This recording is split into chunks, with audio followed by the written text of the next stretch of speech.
আজ মঙ্গলবার 18ই ফাল্গুন 2026 সালের 3রা মার্চ, বৃশ্চিক রাশি, বৃশ্চিক লগ্ন, স্করপিয়ান সাইন জাতক জাতিকাদের আজকের দিনটি কিন্তু এক কথায় বেশ কাটতে চলেছে।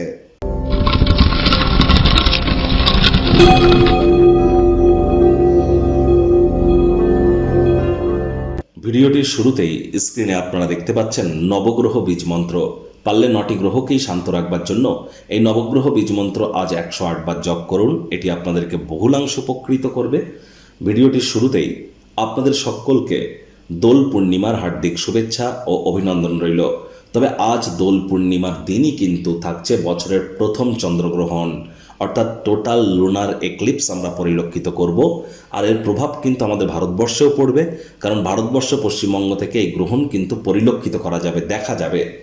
আর এর সাথে সাথে আপনাদের বলবো যে দুপুর 2টো থেকে রাত 8টা এই সময়ের মধ্যে আপনারা চেষ্টা করুন গৃহের মধ্যে থাকবার। এই সময়ের মধ্যে কোনো খাদ্য খাবার খাবেন না, এ সময় আগুন জ্বালাবেন না, অগ্নি প্রদহন করবেন না। এ সময় আপনারা সিজার, নাইফ, ছুরি, কাঁচি এগুলি ইউজ করা থেকে বিরত থাকুন, কাটাকুটি কোনো কিছু যেন করবেন না। আর চেষ্টা করুন এ সময়টিতে যতটা সম্ভব ঈশ্বরের নাম জপ, ধ্যান, আরাধনা করা যায়। যদি আপনারা দীর্ঘদিন ধরে কোনো প্রকার রেমেডি, প্রতিকার, মন্ত্র, যন্ত্রা, তন্ত্রা এগুলি প্রয়োগ করছেন নিজের উপরে, এবং এর সাথে কোনো ম্যানিফেস্টেশন, ল অফ অ্যাট্রাকশন বা এই ধরনের সাউন্ড ভাইব্রেশনের কাজ করছেন, তাহলে আজকের দিনটিতে গ্রহণ চলাকালীন সময় গুরুমন্ত্র বা এই ধরনের জিনিসপত্র আপনারা বেশি বেশি করে জপ করুন। বিগত 10 বছর ধরে জপ করে বা আপনারা প্র্যাকটিস করে যে ফলাফল প্রাপ্তি করেছেন, আজ কিন্তু এই গ্রহণ চলাকালীন সময়ে করতে পারলে সেই 10 বছরের থেকেও অতিরিক্ত আপনারা কিন্তু প্রভাব আপনাদের উপরে আপনারা পরিলক্ষিত করতে পারবেন। ভাগ্যমিটার আজ আপনাদের বলছে 7.5 আউট অফ 10, ভাগ্য আপনাদের অনুকূলেই থাকবে। আজ কায়িক পরিশ্রম হলেও শরীর মনে সতেজতা এবং তরতাজাই আপনারা অনুভব করবেন। দীর্ঘদিনের পুরনো রোগশোক, অসুস্থতা থেকে আজ মুক্তি প্রাপ্তি করবার দিন, পরিত্রাণ প্রাপ্তি করবার দিন। যেহেতু আপনি নিরন্তর উদ্যমের সাথে সাধারণ বুদ্ধি, বোধ শক্তিকে মিলিত করে এগিয়ে যাবেন, সাফল্য নিশ্চিতভাবে আপনাদের পদে চুম্বন করবে। মাথায় রাখবেন, তাড়াহুড়ো, হঠকারিতা শয়তানের কাজ, ধৈর্যে বসতে লক্ষ্মী। ধৈর্য ধরে এগিয়ে যান। দীর্ঘ সময়ের কোনো স্থগিত বকেয়া বা পাওনাগুলি শেষমেশ পুনরুদ্ধার করতে চলেছেন। আজ অর্থগত ব্যাপারে আয় ইনকাম বাড়বে। নতুন উদ্যোগ পরিকল্পনার পাশাপাশি নতুন নির্মাণ কার্যের শুরুয়াতও আজ করা যেতেই পারে। চাকরিজীবীদের অফিসে কম কথা বলে কাজ বেশি করতে হবে, মনের থেকে মস্তিষ্ককে বেশি দাম দিতে হবে।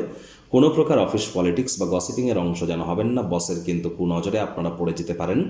রাজনীতিবিদ যারা আছেন, জনসংযোগ বৃদ্ধি করুন, হার্ডওয়ার্কের কোনো বিকল্প কিন্তু নেই। আজ আপনার গৃহে কোনো উৎসবের বাতাবরণ তৈরি হতেই পারে। নীরব দর্শক হয়ে দাঁড়িয়ে না থেকে অংশগ্রহণ করবার চেষ্টা করুন। শিক্ষার্থী বিদ্যার্থীরা যে কোনো প্রকার পরীক্ষা প্রতিযোগিতায় সফলতা অর্জন করবেন। উচ্চশিক্ষার জন্য যারা বিদেশ যাত্রার কথা ভাবছিলেন, ভাগ্যদেবীও আজ আপনাদের পক্ষেই আছেন। সন্তান সন্ততি থেকে থাকলে তারাও তাদের কৃতিত্বের দ্বারা আপনাদেরকে গর্বিত অনুভব করাবে। হাউস ওয়াইফদের জন্য দিনটি এক প্রকার বেশ। প্রেমিক প্রেমিকা, স্বামী স্ত্রী দিনটিকে যতটা সম্ভব রোম্যান্টিক করে তোলা যায় সেই প্রচেষ্টাই আপনাদের জারি রাখা উচিত। অবিবাহিতদের বিবাহের যোগ পরিলক্ষিত হচ্ছে। যারা প্রেমে পড়েননি তাদের জীবনে স্বপ্নের নারী বা পুরুষের আগমন আজ কিন্তু হতেই পারে। একটু প্রচেষ্টা আপনাদেরকেও করতে হবে। যদি মনে হয় যে বিশ্বের ভিড়ে আপনি হারিয়ে যাচ্ছেন, নিজের জন্য সময় বার করুন, নিজের ব্যক্তিত্বের মূল্যায়ন করে কাটান। গৃহের পরিবেশ শান্তিপূর্ণ, নির্ঝঞ্ঝাটি পরিগণিত হবে। শত্রুপক্ষ, বিরোধী পক্ষ আজ কিন্তু খুব একটি শক্তিশালী থাকছে না, সুতরাং এই বিষয়ে অতিরিক্ত টেনশন যেন নেবেন না।